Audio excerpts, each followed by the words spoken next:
Allô tout le monde! Donc, je me demandais combien vous a coûté votre dernière facture d'épicerie? La mienne m'a coûté sûrement en bas de 30 $. Non, en fait, je vais vous présenter aujourd'hui la deuxième vidéo de ma série de défis petit budget. Aujourd'hui, je vais vous montrer rapidement ce que j'ai acheté à l'épicerie et j'ai aussi utilisé une méthode pour calculer mon budget total en faisant vraiment le ratio de choses que j'ai consommées. Donc, ma facture d'épicerie totale risque d'être plus élevée que le 30 $. Mais ce que je vais faire, c'est que sur Excel, je vais aller calculer qu'est-ce que j'ai vraiment consommé. Puis, j'ai aussi des aliments que j'ai déjà dans mon frigo puis que je voulais utiliser. Donc, je voulais pas racheter des choses une deuxième fois pour avoir une facture exactement à 30 $. Puis, c'était beaucoup plus compliqué pour moi. Donc, c'est ça, mon organisation est un petit peu différente. Puis, je vais vraiment aller voir, là. Puis, en ce moment même, là, je vais faire les petits tantôt. Puis, je sais vraiment pas où je me dirige avec mes achats. Je vais vraiment voir au fur et à mesure comment on se débrouille. Fait que je vous laisse sur les images. Puis, on se revoit par après. Allô! Donc, on s'apprête à aller à l'épicerie plus officiellement, là, mais j'ai fait un peu une liste, puis il me reste pas grand-chose à acheter. Fait que je vais quand même vous apporter avec moi pour vous montrer un peu les rabais du moment, puis ce que j'aurais peut-être acheté si c'était pas dans le contexte de mon défi avec seulement 30 $, là, puis il faut que je sois vraiment plus organisée. Mais c'est ça, je vous apporte avec moi. Je m'en vais chercher des sacs réutilisables, je vais en prendre quelques-uns, puis je vais aussi prendre des petits sacs au tissu pour mettre les fruits et légumes, puis d'autres petites choses pour quand même faire un peu zéro déchet. Si vous n'avez pas vu ma série zéro déchet, je vous suggère aussi d'aller la voir parce que j'ai fait un défi. Oui, puis je vais mettre ça en bas là, si j'y pense. Sinon, ben demandez-moi-le dans les commentaires, puis je vais pouvoir vous envoyer ça.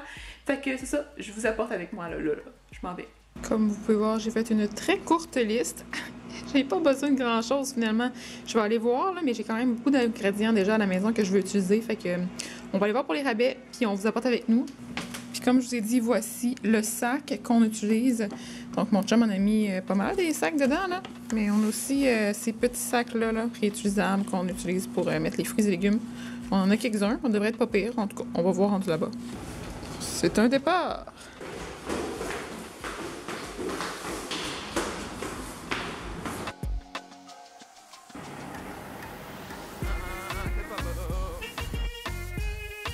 Je demandais à mon chum si c'était trop le rouge à lèvres rouge pour aller à l'épicerie, puis il trouve que non. Vous trouvez quoi, vous autres? C'est vrai que j'arrête de niaiser. On s'en va au Dollarama en passant avant. C'est dans la thématique. Donc, comme je vous l'ai mentionné, mon premier arrêt, c'était au Dollarama où j'ai acheté un petit sac de quinoa blanc à 1,50 $. Par contre, comme vous allez voir dans le meal prep officiel, c'est que je ne l'ai pas utilisé. J'ai pris du riz brun finalement parce que c'était encore trop dispendieux pour mon budget, même si c'est vraiment pas cher, on va se le dire. Mon chum essayait d'acheter plein de choses, mais là, je lui ai dit de se calmer, même si les épices sont vraiment pas chères au Dollarama. On en avait en masse à la maison déjà. Et ensuite, on s'est dirigé vers l'épicerie pour acheter les produits frais. On s'est tenu pas mal dans les rangées qui sont en pourtour de l'épicerie. On a commencé avec les fruits et il y avait des fraises à rabais. Généralement, je prends celles du Québec lorsque je suis capable. Mais là, cette fois-là, j'avoue que j'avais un gros craving, même si c'était pas nécessairement un super bon rabais. Je les ai quand même pris et j'ai partagé avec mon copain. Ensuite, j'ai pris un chou-fleur qui était aussi à rabais et il était vendu avec les branches. Et ça, je trouve ça vraiment pratique parce que ça donne des aliments en surplus. Vous allez voir comment je les utilise plus tard. J'ai pris aussi un petit paquet d'oignons verts qui était à 48 sous. Ensuite, des feuilles de chou kale, c'est vraiment pas cher non plus et ça me prenait des aliments qui sont verts pour avoir une multitude de vitamines dans mon alimentation. Puis là, le petit spray a décidé qu'il me shootait dessus au moment où j'ai pris mon kale, donc il était bien frais et bien hydraté. J'ai aussi pris un petit sac d'oignons jaunes parce que ça coûte pas cher et aussi ça donne beaucoup de saveur à mes recettes. J'ai pris un sac de carottes provenant du Québec. Je trouve ça dommage qu'ils soient vendus en sac en plastique. Par contre, j'aimerais ça les avoir en vrac. Mais malheureusement, c'est pas le cas pour ce type de carottes-là. Ensuite, je vous montre le céleri. J'en ai pas acheté un nouveau parce que j'en avais déjà un à la maison, mais c'est quelque chose que je prends normalement quand je veux pas acheter des choses trop dispendieuses. Par la suite, c'est la même chose avec les bananes. Ça coûte vraiment pas cher, même si ça vient de vraiment très loin, c'est ce qui est plus dommage. Ben, j'en achète aussi tout le temps parce que ça fournit quand même des bons nutriments. Puis, mon chum aime vraiment ça en manger pour déjeuner, et moi aussi d'ailleurs. Je voulais aussi vous montrer le petit rack de produits à rabais. J'en ai parlé un peu plus dans ma première capsule, ça vous tente d'aller voir ce que je dis à ce sujet-là. Et là, je me suis dirigée vers les pains. J'ai voulu prendre celui-là, qui était fait avec du seigle marbré, super intéressant, pas trop cher, à 30% de rabais, mais il y avait des petites moisissures dessus, donc je l'ai laissé là et je me suis dit que j'allais cuisiner mon propre pain à la maison avec ma farine. Et là, je vous montre la viande aussi rapidement parce que oui, il y a des viandes à rabais, mais en général, c'est vraiment très dispendieux. Donc, j'ai décidé de laisser faire. J'en mange pas de toute façon, fait que c'est pas dans mes habitudes d'en acheter. Après, j'ai pris du fromage. C'était vraiment un rabais pour la grosse brique, donc je me suis dit que ça valait la peine de l'acheter, même si je savais que dans mon budget, j'allais pas pouvoir en manger beaucoup. Mon copain avait envie d'acheter du yogourt à la citrouille, donc je l'ai laissé faire et j'ai goûté, bien sûr, mais pour moi, j'ai pris un yogourt grec nature.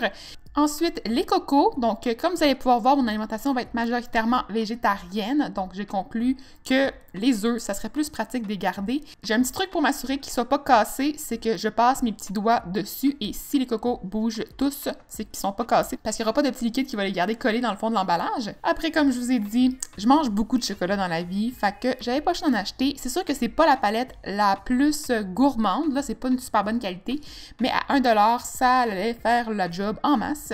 Comme je me suis dit que j'allais cuisiner mon pain moi-même, je me suis dit que acheter un sac de son blé, ce serait super logique pour ajouter un peu plus de fibres et de protéines à mes repas. Je me suis ensuite dirigée vers la section des produits surgelés pour prendre un très gros sac de petits fruits surgelés qui sont normalement un petit peu moins cute, mais pour moi, je trouve qu'ils sont vraiment aussi bons. C'est sûr que c'est dispendieux à 11$ pour un sac, mais j'en ai pris seulement le quart dans ma semaine, donc ça revient quand même pas trop pire. Je voulais aussi me cuisiner une sauce tomate, donc je me suis pris une conserve de tomates en dés déjà aromatisée comme ça coûte moins cher pour les assaisonnements.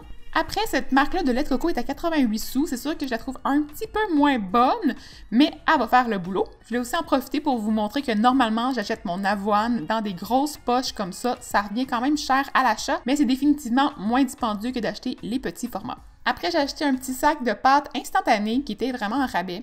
J'achète pas ça normalement, mais je me suis dit que ça ferait peut-être changement. Puis au niveau des nutriments, c'était quand même pas trop pire. C'est pas super riche en fibres, mais quand même, ça va faire le travail. Voilà mon épicerie complète. Vous allez pouvoir voir que j'avais à peu près 2 sacs bien remplis et ça l'a coûté 32$, mais je vais vous montrer les détails de mes achats parce que j'ai tout fait le calcul sur Excel pour vraiment calculer ce que j'ai consommé exactement. Pour ceux qui sont curieux de voir le document en entier avec mes calculs, je vais le mettre dans la barre d'infos en bas pour que vous puissiez aller regarder ça. C'est pas mal ça. J'espère que mon épicerie vous a quand même inspiré parce que je sais pas ce que je vais cuisiner encore avec ça. Fait que je vais aller travailler justement sur mon organisation pour pas avoir l'air d'une folle dans ma semaine de défi puis réussir à manger à moins de 30$ pour vous prouver que c'est possible. Mais je sais pas encore si c'est possible. Donc dites-moi vous, est-ce que vous avez déjà mangé une semaine complète d'alimentation saine à moins de 30$? Est-ce que c'est possible? 50$, c'est-tu mieux comme objectif? Je pense que c'est plus ça mon objectif classique.